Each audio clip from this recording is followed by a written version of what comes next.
Thank you both so much for taking the time to share your experience with working with us. What was your experience with sleep before we started working together? Before, well, we were not sleeping. That was our experience. We didn't know what we were doing. We're first time parents, and people always said, "Oh, you're not going to sleep." And the first couple weeks with our daughter Stella, first little period when she's itty bitty, she slept great. And we're like, "Oh, we got a good sleeper. This is sweet." And then things changed, and and we were getting tons of different perspectives, and we were trying to sleep with her in the bed, and Yeah, so I think what we were doing was we were co-sleeping still when we started working with you. She was just about 6 months old, and we had not yet tried to introduce the crib. So we were just exclusively co-sleeping up until that point, and she was waking up during the night anywhere from like 2 to 4 or 5 times a night and needing lots of sleep props to go back to sleep. So nursing at nighttime, but just comfort nursing, just to get her to go back down. And we were lucky if we were getting like a 3 hour stretch of sleep in before she would wake up and start tossing and turning and needing assistance. And there were times when he would have to pick her up and walk around the room and rock. And there were just lots of different methods that we were needing to implement to get her to just consistently go back to sleep. And then naps were basically not happening at some points. I mean, 30 minutes during the day was the longest she would sleep if somebody wasn't like holding her or in the room with her or, contact. And even then, after a couple of months of taking shifts, somebody was always taking a nap with her to get her to sleep for longer than 30 minutes. She started to wake even through that kind of support and would just stir and become more restless. So she just wasn't getting the amount of sleep she needed. And we definitely weren't getting the amount or the quality of sleep we needed up until the point we started working with you. So you tried a few things before we started working together. Could you tell me a little bit about that? What you tried and what you saw from that effort? Yeah, so we had read in some books different methods of putting the baby down drowsy but awake. That was always the key to getting the child to start to learn how to self soothe and figure out how to go to sleep on their own. And unfortunately, her reaction to that was very um, she protested extremely, like lots of loud crying that would not stop after 10, 15 minutes.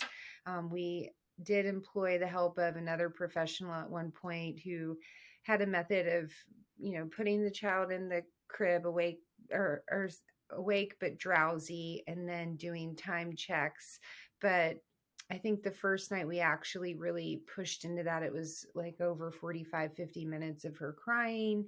And after a few days later, she started to regress. So the method didn't stick. We were having to do butt pats and rock her once she was in the crib and just offer, some level of support, even through lots of tears. Mm. And yeah, we had swaddled, we had tried to do numerous things earlier on, but she just needed more support up until the time we started working with you, and was very vocal when she didn't get that support. Could you tell me a little bit more about, so there was more going on than just lack of sleep training, right? Could you tell us a little bit about what she was experiencing digestive wise and how that seemed to impact her sleep as well? Yeah, so she had a lot of digestive issues early on, like lots of gas that we noticed when she was a little baby, just a couple months old. And we thought for the longest time that it was a lot partially due to her latch issues that she was born with. She had a tongue and lip tie. So we were thinking, okay, she's sucking in air and she's gassy and has reflux, and eventually she'll outgrow this. And then we started noticing more variations in her stool, just mucus and things that just didn't seem right or normal from being just exclusively breastfed. And so, after talking to you in a phone consultation, you had elicited the idea that there could be a food intolerance issue. And my midwife had also suggested, maybe making some exclusions from my diet, trying some things out to where just playing around with my diet to see if things shift. And I had attempted to remove certain elements from my diet, but wasn't really successful with that through and through. And we ended up having the food intolerance testing done that you suggested. And it turns out that she was intolerant to meat and mine salt. And meat was one of the few things that I had never considered removing from my diet. And so, even after I got the results, I was hesitant to go there because it was such a huge part of my nutrition. And so, I eliminated dairy, wheat, eggs, everything but meat. And then finally just bit the bullet and decided to eliminate meat for a couple weeks. And it was pretty dramatic, the shift in her digestion. Within like 3 to 5 days, I noticed quite a difference in her bowel movements. Yeah, the mucus in her stools cleared up pretty quickly. She made the dietary changes, Yeah. and we noticed her starting to just be more calm and sleep a little bit better. And she's eating solid foods now and working through, her transition from exclusively breast milk. So I think just taking that pressure off of her digestive system and her immune system for a couple of months just kind of gave her the upper hand to have a healthier digestive system. And now she's eating more solid foods and not having any digestive issues, like That's having awesome. great success. So Oh, that's yeah, awesome. it was a much needed piece of the puzzle for us because I just was convinced like, okay, this baby is just not ever going to nap for longer than 30 minutes. And it made sense once the idea was put on the table that, the nervous system and the digestive system can play off of each other, especially when there's this chronic inflammation. And so, yeah, she's been experiencing a lot of relief in a lot of areas Mm, since making that change. that's amazing. So, would you say that addressing her sleep struggles, it was important to address both digestion, sleep timing, and then ultimately sleep train towards the end of that? Do you feel like that was an important progression? Yes, absolutely. Because really, for the first 5 or 6 months, I mean, the digestive issues, um, even after the initial symptoms started to show up, I was having to prop her up at night after breastfeeding and staying up for 30 minutes with her elevated. Just lots of little tweaks that needed to be made to compensate for the digestive piece. And then the timing is another really important thing. Reading through various books on sleep training and getting your baby to sleep through the night, you hear all these ideas about wake windows and sleep windows.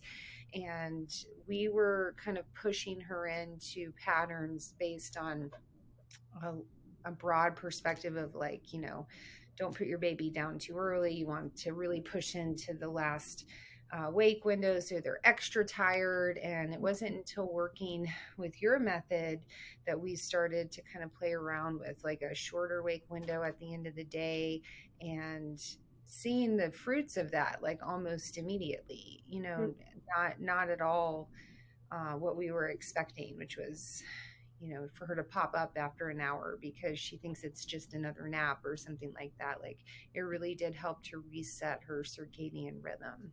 Mhm.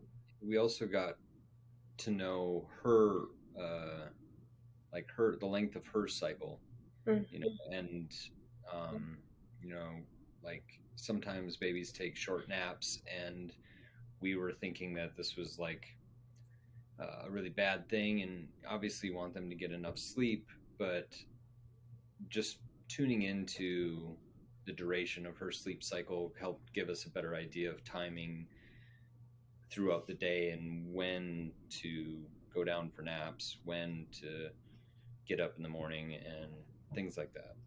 And Yeah. it's great because after, I think it was maybe a month of implementing the last wake window of being no longer than 90 minutes because she was still doing 3, sometimes 4 naps a day, she has since completely transitioned into a 2 nap a day baby. Like we were so like concerned, like, oh, is this ever going to end? Like, are we always going to have to like wake her up from this third nap and put her right back down? But sure enough, like as time progressed, she grew out of that 3, 4 nap cycle and sleeping in the crib right now on her own. And she's probably going to be asleep for an hour and a half to 2 hours. So Oh, that's it's amazing. amazing. Oh, and you get Yeah. that time for yourself. And it's just, oh, I'm so happy Yeah. for you guys. That's so Yeah. awesome. And she's so much happier, to like know that your child is getting the rest she needs and like she's not in pain or upset or uncomfortable, working through that. I mean, it's just, yeah, it's great to just know that she's able to sleep on her own and be comfortable. Well, I just want to encourage like any parent who's not on board with the cry it out method or just tossing them into the deep end of the crib, right? And just going for it. If your inclination is to want to take it slower and you're already in the trenches of sleep deprivation, like we went the love to sleep route and just took our time, and it was labor intensive, but it wasn't any much different than what we had already been experiencing. And so taking that extra time with her and like really supporting her through every little transition of um, all the sleep props going away eventually to her getting into the crib was just the route that like I as a mother was comfortable with and I really resonated with. And he was loving enough to support me and to hang in there. And so if anybody's considering that, pulling your hair out because you're so sleep deprived, but you want to do it in a loving way, it definitely worked for us. It took a little bit more time, I think, than maybe um, another approach of just introducing the crib right away. But in the long run, it's been so much more sustainable for her, and it was manageable for me more emotionally.